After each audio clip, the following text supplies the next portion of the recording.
It's a Tuesday night in April 2004, and Mary Tillman is at home in California when the phone rings.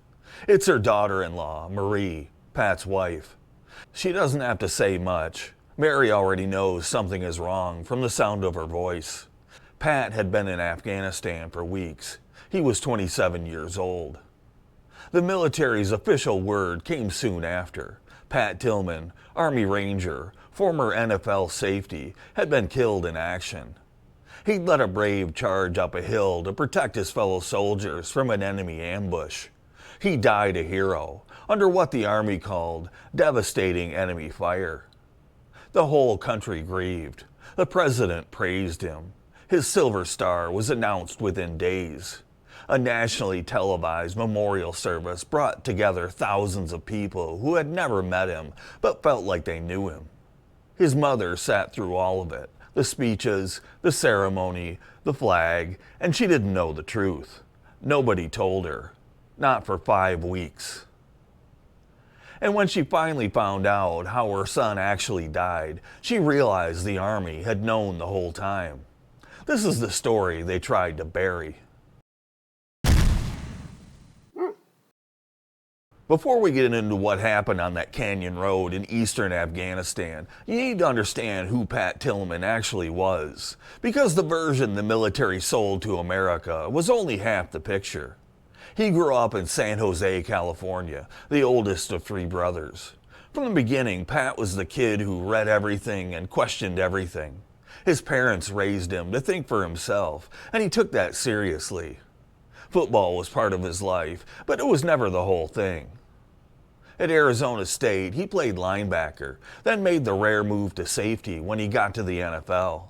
He was a 7th-round pick in 1998, drafted by the Arizona Cardinals, and most people figured he'd wash out quickly. He didn't.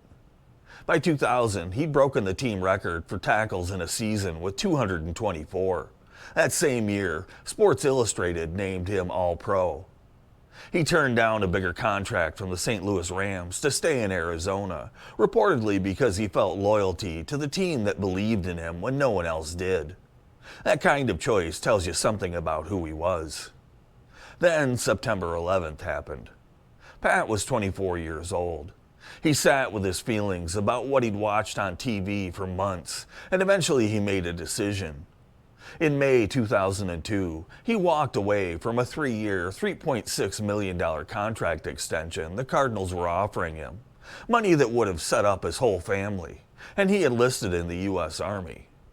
His brother Kevin, who'd been playing minor league baseball, enlisted the same day. They both refused to be interviewed about it. They didn't want the attention. They didn't want anyone thinking they were doing it for the cameras. The Army, of course, had other ideas. Almost immediately, military recruiters and PR teams started trying to put Pat in commercials, to use him as the face of enlistment. He refused every time. He wasn't interested in being a symbol. He wanted to fight. And he did. He completed Ranger School, earned his tab, and deployed. First to Iraq, then back to Afghanistan. He was the real thing, a genuinely skilled soldier who'd worked hard and didn't ask for special treatment. But somewhere between the patriotic poster boy the Army needed and the actual man doing the job, there was a growing gap. Because Pat Tillman, it turned out, was not the uncomplicated hero they wanted him to be. Pat kept a diary throughout his service. He wrote in it constantly. Observations, doubts, frustrations. He wrote letters and emails to friends back home. And what those documents reveal is a man in serious conflict with the war he was being asked to fight. The invasion of Iraq, which Pat had been deployed to in 2003 despite signing up to go after Al-Qaeda in Afghanistan, struck him as fundamentally wrong. He described it in his diary as, I'm paraphrasing here because his actual words were pretty direct, effing illegal. He was furious that he'd enlisted to fight the people behind September 11th and instead found himself in a country that had nothing to do with it. He was also deeply skeptical of what he saw on the ground versus what was being reported back home. He watched the military's handling of the rescue of POW Jessica Lynch, which was packaged into a dramatic propaganda story. He wrote in his diary that it looked like a publicity stunt, a staged narrative designed to boost public support for the war. He was right. Later investigations confirmed the rescue had been greatly exaggerated. Pat was an atheist who read voraciously. He was reportedly working through Noam Chomsky's books while deployed. He had apparently contacted Chomsky directly and arranged to meet with him when he got back from his second tour. He was thinking about going public with his opposition to the invasion, about using his platform to say something real. The Army had built their brand around this man, and he was about to blow it up. He never got the chance. April 22, 2004, Khost Province, eastern Afghanistan, near the Pakistani border. Pat's platoon, about 40 Rangers, had been operating in one of the most dangerous stretches of ground in the country. That evening, one of their Humvees broke down on a mountain road. Command made a decision, split the platoon into two groups called serials. Serial 1, with Pat, would push ahead through a narrow canyon toward the village of Mana and set up by nightfall. Serial 2, with his brother Kevin, would follow a different route while towing the disabled vehicle out. It was not a popular order. The men on the ground objected to going through that canyon. It was the kind of terrain that exists in military nightmares. Steep walls on both sides, no room to maneuver, no sight lines. Textbook ambush country. Command sent them through anyway. Serial 1 made it through the canyon without incident. Then Serial 2, unbeknownst to anyone in Serial 1, changed routes and followed the same canyon road, minutes behind, towing a broken Humvee at maybe 1.5 miles per hour. That's when the enemy hit them. Rocket-propelled grenades and small arms fire started coming in from the ridge above. Serial 2 was in the canyon being shot at and couldn't see anything clearly in the fading light. Pat heard the gunfire from up ahead. He moved toward the sound. That was the job. If your guys are in contact, you move to help. He climbed up onto a ridgeline with a few other Rangers and an Afghan National Army soldier named Syed Farhad, who'd been fighting alongside them. Pat was trying to help. He was doing exactly what a Ranger was supposed to do. And then the men in the Humvee below, panicking under fire, opened up with their machine gun and shot him. 3 bullets, M16 rifle, from roughly 10 yards away. All 3 hit him in the forehead. The men on the ridgeline immediately knew what had happened. Rangers know the sound of their own guns. They know those shots had come from their own position. Pat was dead. Syed Farhad was dead beside him. Another Ranger, Brian O'Neill, had been shouting, screaming that they were friendlies, waving his arms, trying to stop the shooting. It didn't matter. The men who'd fired knew it too. Within minutes, the senior personnel on the ground were aware that Pat Tillman had been killed by members of his own platoon. The next morning, military investigators formally documented as a probable fratricide, a friendly fire incident. That was April 23rd, one day after he died. Here's where the story stops being a tragedy and becomes something worse. Within days, not weeks, not months, days, the official account of Pat's death took shape. It had nothing to do with what actually happened. The Army's narrative went like this. Pat Tillman's patrol had been ambushed by enemy forces. Pat had heroically led a charge up a hill to protect his fellow soldiers and had been killed in fierce combat with the Taliban. He died under devastating enemy fire. That was the story that went to the family. That was the story that went to the press.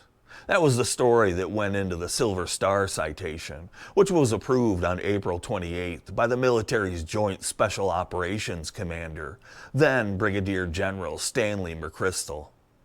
The citation specifically said Tillman was killed by devastating enemy fire. Here's what makes this particular detail extraordinary. The day after McChrystal signed the citation, he sent a private, high-priority memo called a Personal 4 message, or P4, to 3 of the most senior generals in the war theater. The memo warned them that investigators were close to confirming Pat had probably died from friendly fire, and it specifically cautioned that the President of the United States and the Secretary of the Army might be planning to reference Pat's heroism and Silver Star in upcoming speeches, and might cause public embarrassment if they repeated the false account and the truth later came out. Let me say that again. He signed a Silver Star citation describing death by enemy fire. Then the very next day, he sent a private warning to the top brass saying it was probably friendly fire and they should be careful what they said in public. The memo was written to protect the generals and the president from embarrassment. Not to tell the truth, not to inform the family, to manage the story. Mary Tillman didn't learn her son might have been killed by friendly fire until 5 weeks after he died.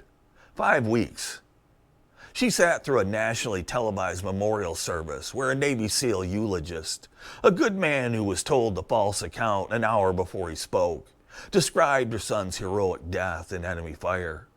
She held her grief in a room full of cameras, surrounded by a story she had no idea was manufactured.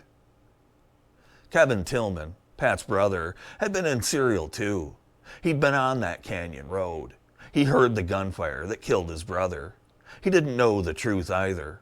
The Army ordered the men who'd been there, Pat's own Ranger brothers, not to talk.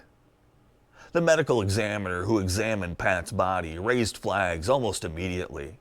The 3 bullet wounds were so close together, and the angle so direct, that the doctors suspected he'd been shot from a very short distance by a fellow soldier.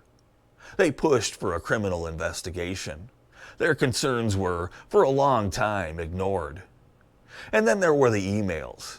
Released years later through a Freedom of Information Act request, they showed Army lawyers congratulating each other for keeping criminal investigations out of the process while the Army ran its own internal review, one that resulted in administrative punishments, not criminal charges. No one was prosecuted. No one went to prison. Mary Tillman is not a passive woman. She spent the next several years doing something that, when you think about it, took extraordinary courage, fighting the United States Army for the truth about her own son. She pushed for investigation after investigation. 4 separate military inquiries were eventually conducted.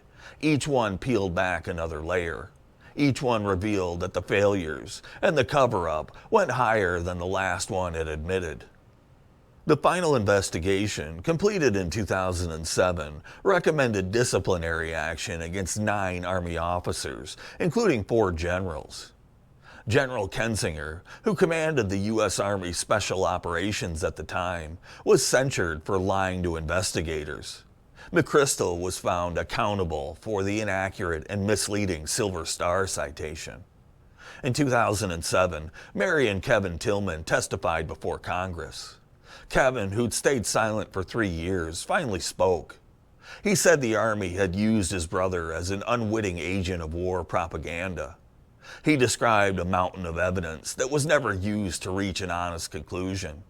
He said the whole system had failed them. His testimony was devastating, and still, ultimately, no one faced criminal consequences. McChrystal was promoted. He eventually reached 4 stars and was named the top commander of all U.S. and NATO forces in Afghanistan. Pat's father called him directly. I believe that man participated in a falsified homicide investigation. When McChrystal was nominated for that command in 2009, Mary Tillman sent a 1-sentence email to the Associated Press. It was, she said, imperative that the Senate understand McChrystal's role before confirming him. The Senate confirmed him anyway. Pat's diary was never returned to the family. It's believed to have been destroyed. Let me step back for a second because I want to be fair about something. The Pentagon's own investigators ultimately said they didn't find evidence of a coordinated top-down cover-up in the classic sense. They described the failures as a series of bad decisions made by people who convinced themselves they were waiting for the full picture before saying anything, and who, in that waiting, let a false story calcify into official truth. Whether you believe that or not is up to you. What's not in dispute is this. The Army knew Pat Tillman likely died from friendly fire within 24 hours of his death. They had the Silver Star citation approved 6 days later, citing enemy fire. His family wasn't told the truth for 5 weeks. His fellow Rangers were ordered not to speak, and the lawyers who kept criminal investigators at bay sent each other congratulating emails. You can call that something other than a cover-up if you want, but you should also ask yourself, who did it protect and who did it hurt? The men who fired those shots have had to carry that weight for the rest of their lives. One of them, Stephen Elliott, gave his first public interview on the 10-year anniversary of Pat's death. He said he's lived with the thought that he might have fired the fatal shots every day since. He was a young ranger in his first firefight, scared and confused in a dark canyon. He didn't murder anyone. What happened to him was a different kind of injustice, being kept from a real accounting, from a real process, from a moment where the truth was faced openly. And then there's the question of what Pat actually was versus what he was turned into. He signed up because he believed in something. He went where he was told to go, even when he thought it was wrong. He wrote honestly in his diary about what he was seeing. He was planning to come home and say something real about the war. He was complex and contradictory and deeply human in a way that doesn't make a clean recruitment poster. The Army needed a symbol. They got a man. And when the man died in a way that didn't fit the symbol, they chose the symbol. Pat Tillman's family spent years demanding that the country see the man. They're still waiting for that to fully happen. You know, there's a detail from the night Pat died that I keep coming back to. He was crouched on that ridgeline, taking cover behind a boulder. The firefight was loud and chaotic and happening in the last light of evening. When the shooting started from below, he stood up. He was waving his arms. He was yelling, trying to identify himself. His last words, recorded in testimony, were directed at a fellow ranger who was panicking nearby. He told him to stop sniveling and get it together. He was still in charge, still trying to hold the situation. 30 seconds later, he was gone. I don't know what he would have said when he came home. I don't know if the meeting with Chomsky would have changed anything or if his voice would have cut through the noise of 2004. Maybe it would have. Maybe not. What I do know is that his mother earned the truth about her son. His brother earned it. The men who served with him earned it. And so did every person who watched that memorial service and cried for a man they didn't fully know. The full story of Pat Tillman is harder than the one the Army told, but it's also more real. And real is the only kind of story worth telling. I'm Dave. Thanks for watching. If this kind of history matters to you, hit subscribe, drop a comment telling me what this story means to you, and I'll see you in the next one. Oh, Dave.